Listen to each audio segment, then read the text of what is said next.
All right, hello and welcome.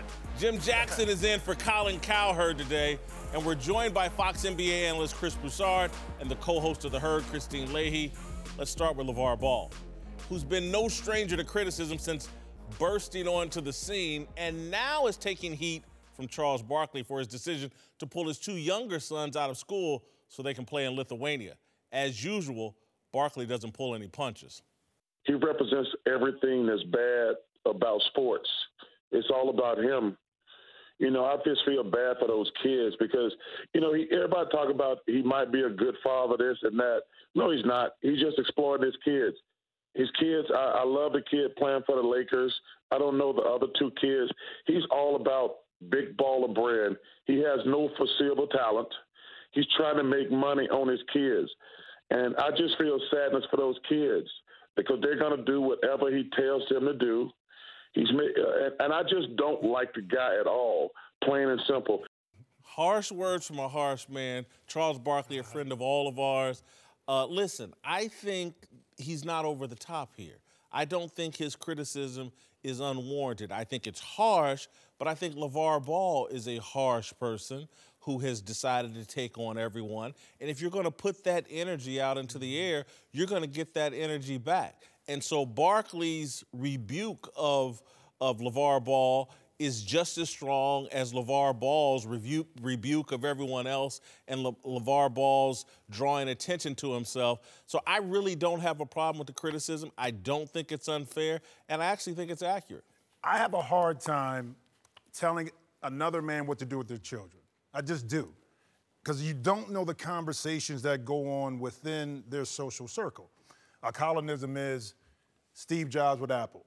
He loves it to death. It's things that go on internally that we don't have a clue about at all. Conversation, and they're going to protect that because that's their baby from day one.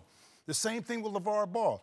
These are his kids. Now, do I agree with everything? No, but I do agree with taking ownership in the big baller brand and saying that we're not going to be partners. I mean, we're going to be partners. We're not going to be endorsees to Nike. What if that's costing them money more what is than it costing making them money? How do you see? We don't know the process yet. We're basing it on less than a couple years. That's okay. Got some sneakers too. But I don't agree with everything he does. Yeah. I really don't. Would I do it? No. Some things I wouldn't do. But I do say this. That one thing I will say, he's putting his sons in a position in regards to the baller brand, whether it gets bought later on. That down Who's going to buy it at this point? We don't know. Long as they own something. Again, we're judging the process today. We don't know where it's going to be 2 years from now. Well, the process that he was preaching and that everyone was giving him a pass for is, hey, at least he's a father that stayed in his sons' lives. That doesn't mean you get a pass for everything else, which is what I thought Charles Barkley was very accurate about. And what he said was, hey, I got my kids all scholarships to school, and I've got my kid playing for the Lakers. Well, now you just pulled your kids out of school, so that doesn't really work anymore. And now they're playing in Lithuania, and now Lonzo has a target on his back, and now he plays really passive, and now the Lakers are having to talk to him and tell him to be quiet, and he's causing new rules to be created within Staples Center so that he doesn't cause a huge ruckus. But here's the thing. Chris, you've been around the NBA long enough. NBA has dealt with outside forces with players before. Yeah. They dealt like with this. No. And the reason why it's not like this is because you didn't have social media. Exactly. The NBA has dealt with like stuff like this before. He's on the court giving post-game interviews. That's been around for years. I'm telling you. I don't agree with most of what he's done. It's indefensible, a lot of what he's done. Where I do think Barkley went too far, though, is calling him a bad parent. I think the only people capable, qualified to do that are the sons, the wife, and maybe somebody who's close to the family that knows if he's doing some heinous stuff. Because these boys, the older two, are old enough to make their own decisions. When I was Lonzo's age, I changed my religion.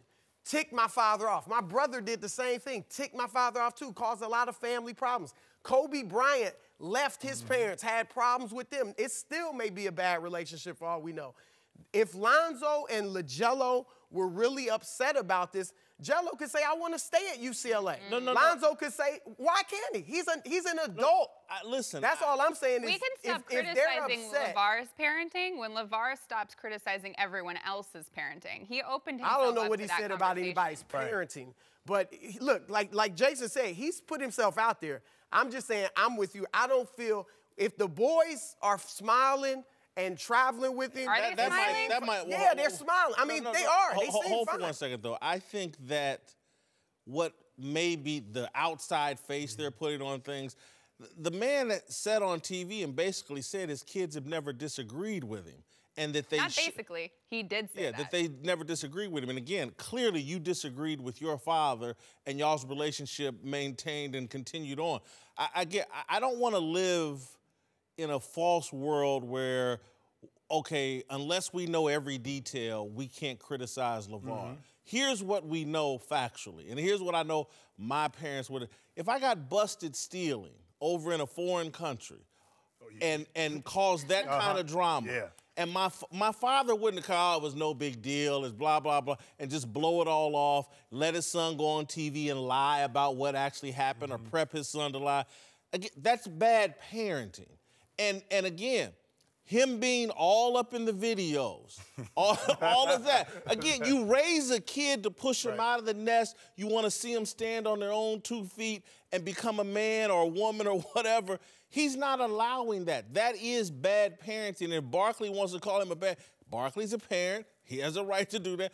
Other people have a right to express that opinion. And any father who teaches their wife to just say yes after the stroke. Have you read that article when he talks about what he's teaching his wife to do and that he says that it's okay for his sons to call their mother a derogatory word? I'm sorry, that's not good. Pushback is going to come when these young men grow up and push back at their father. Exactly. That's when it's going to happen. Until that, and I think the younger one is more like his father and will be the one that will actually do it. But until that time comes where they actually step up and say, Dad, enough is enough, it's going to continue to go on this way. The way they've been parented, they may not have a voice.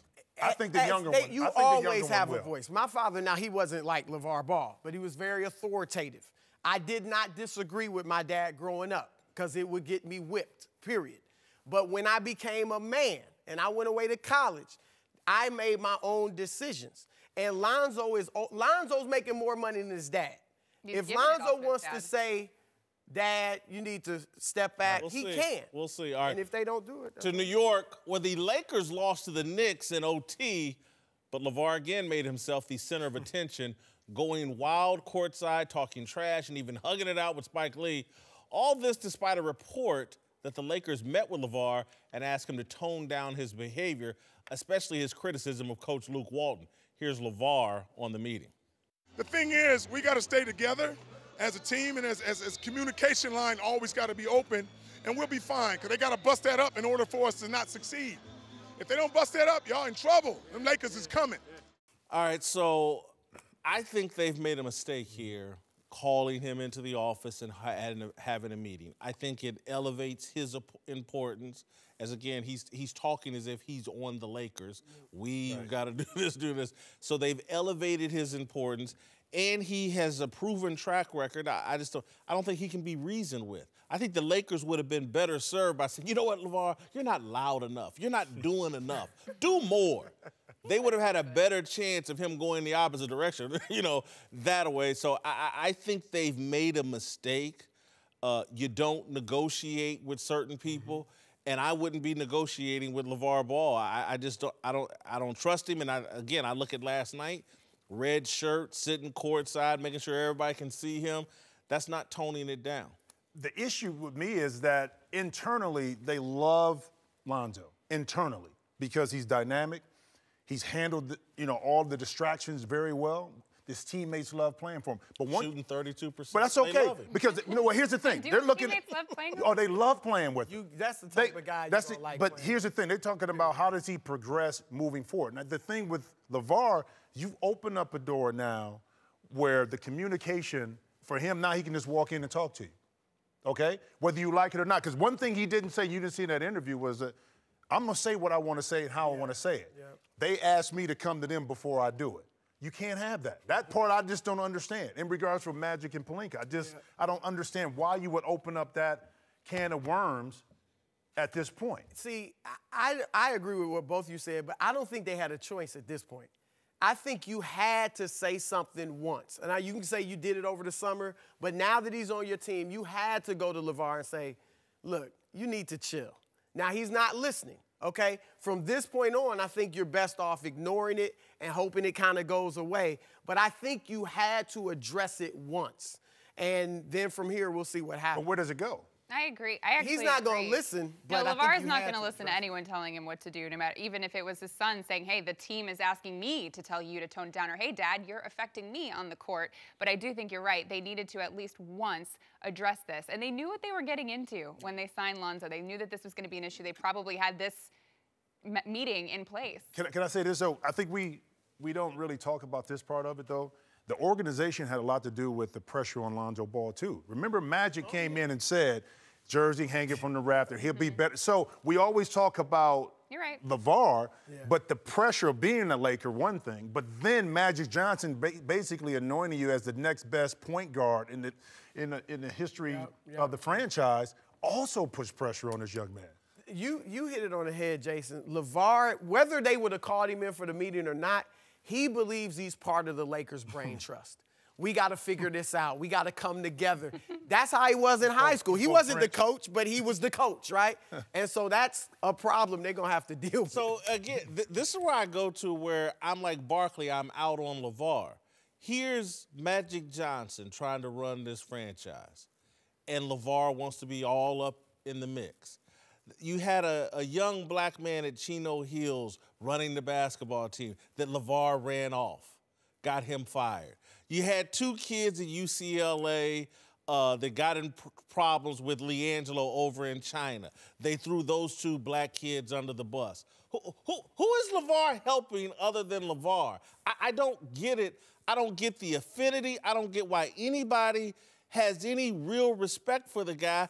I think he's funny. I laugh at him from time to time. But when I look at his end results, he's got 3 kids who are very athletic, and we're giving him all the credit. Well, the damn mother was a college basketball player, too. Yeah, and I think she was actually better than Lavar. Yeah. And so we're giving Lavar all this credit, like, oh, he created this. And his ego just keeps getting bigger and bigger and bigger. But I just don't see the results of who is he looking out for? Magic? The coach at Chino Hills? The kids at UCLA? One guy. And that's why Barkley can't stand him. And that's why I think Magic and them got to be very careful. When you got this kind of a narcissistic, egomaniac person, they destroy everything in their sight because they can't see any farther than just themselves. All right, welcome back to the show. Chris Broussard and Christine Leahy are back. Jim Jackson sitting there for Cowherd. Let's move to my hometown of Indianapolis, where Jim's going to be this weekend. All right, where Paul George will return for the first time since being traded to Oklahoma City after declaring he would not re-sign with the Pacers when he became a free agent. Yesterday, George sounded pretty realistic about the reception he'll get tonight. Booze. You know, I honestly wouldn't think it'd be any other way. You know, it's the Pacers fans outweighs the Paul George fans. So that's what I'm looking forward to.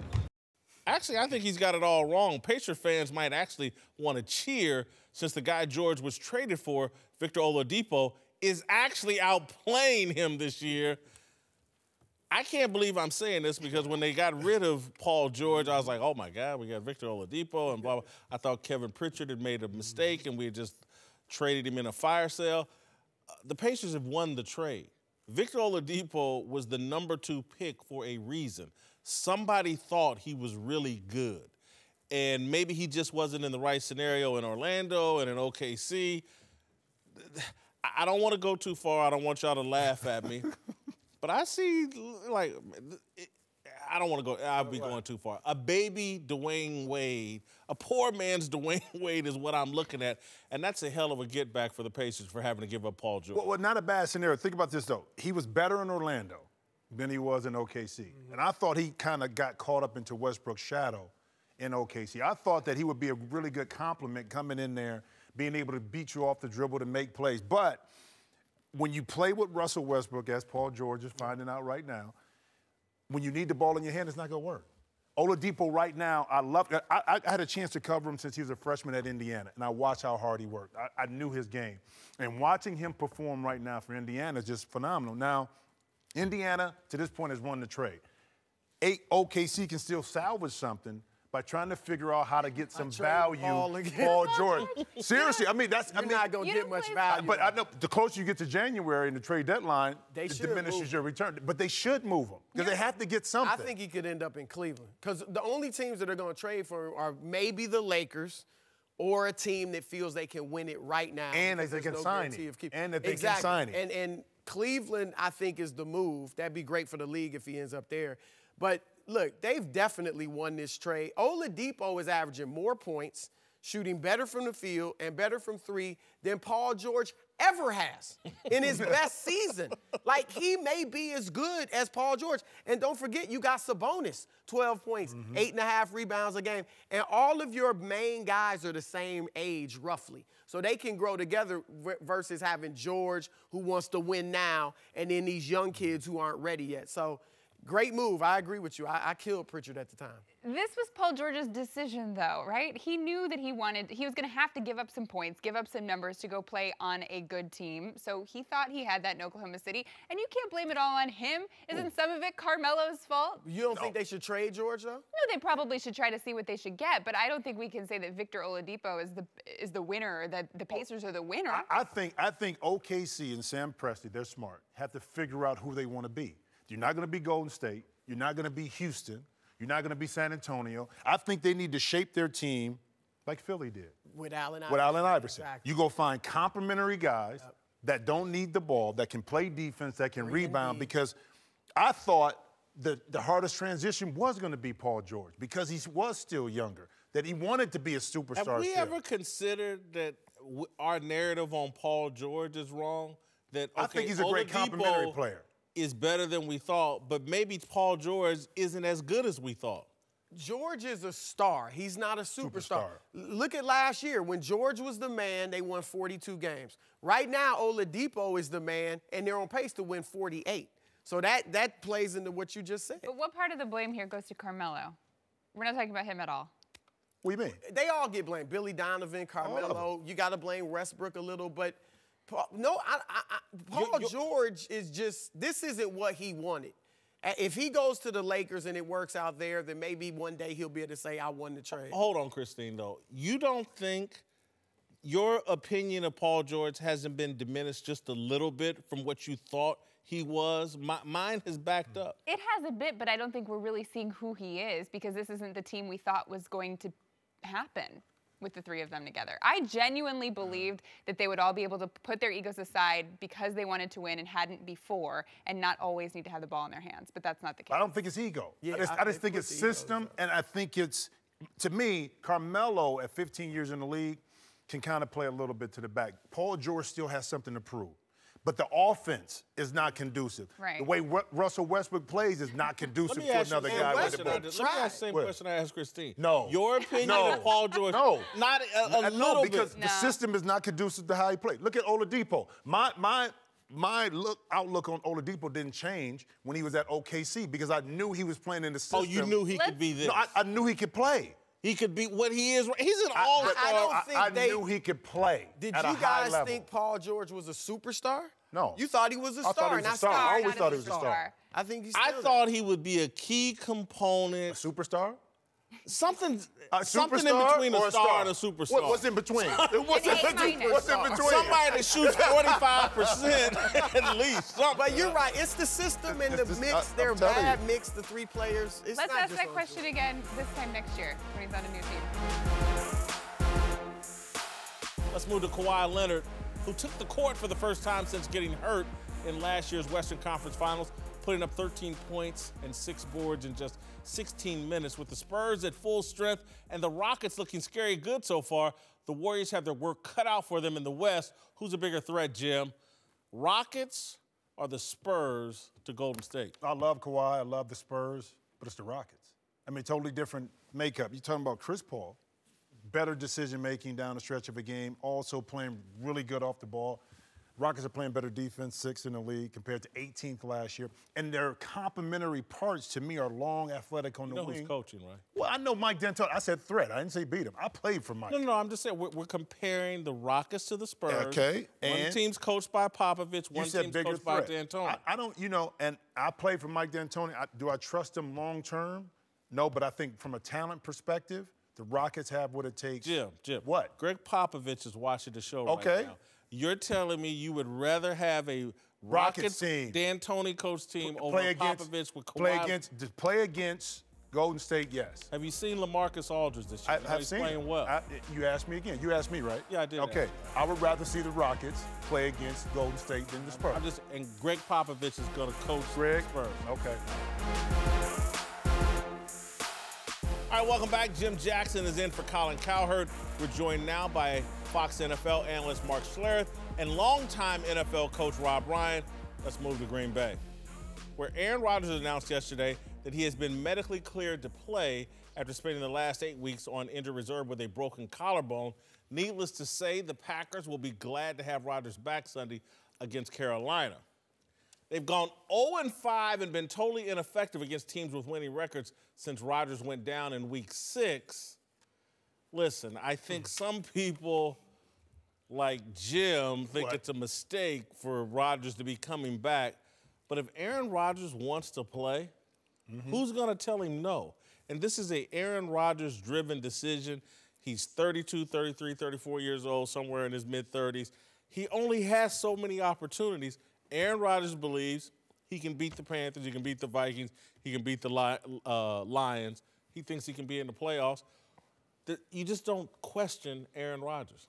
When I was young, I believed I could fly, but that wasn't the truth. So, what does that mean? I think sometimes, Mark, you guys know this, you got to protect the player from himself. What's the bigger picture? The short-term game of maybe getting to the playoffs and losing in the first game, or long-term really having a viable option 2, 3, 4 years to compete for a Super Bowl? Just because you're medically cleared doesn't necessarily mean you're medically ready to play. If I'm defense, I'm going right at that shoulder to make sure he's okay, if I can go at him. So I just look at it from the short term is, yeah, he's back. He's going to draw a lot of excitement. But who are they going to be? Are they going to compete for a Super Bowl this year? In my opinion, no. Here's the question, though. When they won their Super Bowl, the only Super Bowl they won with Aaron Rodgers, they won their last 4 or 5 games in a row because they were about a 500 team to get in as a 6-seed wild card, and they went on a run and won a Super Bowl. Football players are going to play football. That's what they do. And they're going to play hurt. They're going to play injured. If you don't play hurt and you don't play injured, you don't get to play very long in this league. You've got to play injured. And I look at this team. All of a sudden, one of the ancillary benefits of him being hurt was they developed a running game. They've never had a running game. They haven't had a good running game. All of a sudden, they've got Aaron Jones. They've got this Williams kid. They're actually running the ball a little bit better with a little bit more efficiency. Now you think maybe we have a little bit more balanced offense. We can take a little pressure off Aaron Rodgers. And let me just tell you this. Aaron Rodgers is a freak show when it comes to throwing the football. The guy's as good as it gets in this league. He's athletic enough to protect himself. I look at this and say, yeah, why not? If I'm Aaron Rodgers or if I'm a teammate of Aaron Rodgers, I look at us and say, why not in the NFC right now? Is there any team in the NFC that you look at and say that's a dominant team? Come on, the best team in the NFC right now is Minnesota, and Case Keenum is their quarterback. I like Case Keenum. Yeah, I do too. I love Case Keenum. But look at the history. Look at the history, though. But, you know, I mean, I agree. He's got to play. And, you know, you can't put him on a pitch count like that Strasburg had in baseball, Jim. I mean, you know, how'd that work out for him? Like, well, now let's save him. Then they don't even make the playoffs. It was crazy when they took him out of the playoffs. This guy can get the whole team rejuvenated, get him in the playoffs. And like you say, Stink, they won the Super Bowl by doing this. So, you know, are they playing some good teams? Absolutely. But if he can beat these guys, look out, because now he's going into Minnesota and get it done again. But he's won the Super Bowl healthy. Right. He's won the Super Bowl when he was playing. You talk about coming back, you know this, coming back in right now, the last 3 games, and trying to perform at that level. Can we expect that from him? Windows are so tight, though. And, I know. And here's the deal. Here's the deal that's crazy, is I won a Super Bowl with the Redskins in 1991. It's now, looking back, USA Today rated as the best Super Bowl team in the history of the Super Bowl. You're talking about 51 years in the history of the Super Bowl, the best Super Bowl team ever. We could run it, we could play defense. I thought as a third-year player, as a Pro Bowl player in my third year, like, we're going to go to multiple Super Bowls. This is easy. Next year, we're 10-6, had a bunch of injuries. The next year after that, we're like 3-13 or 4-12. I mean, it's amazing how quick. So if you sit there and look at Aaron Rodgers and go, I don't know how much longer we have, but we got a window right now. We got an opportunity.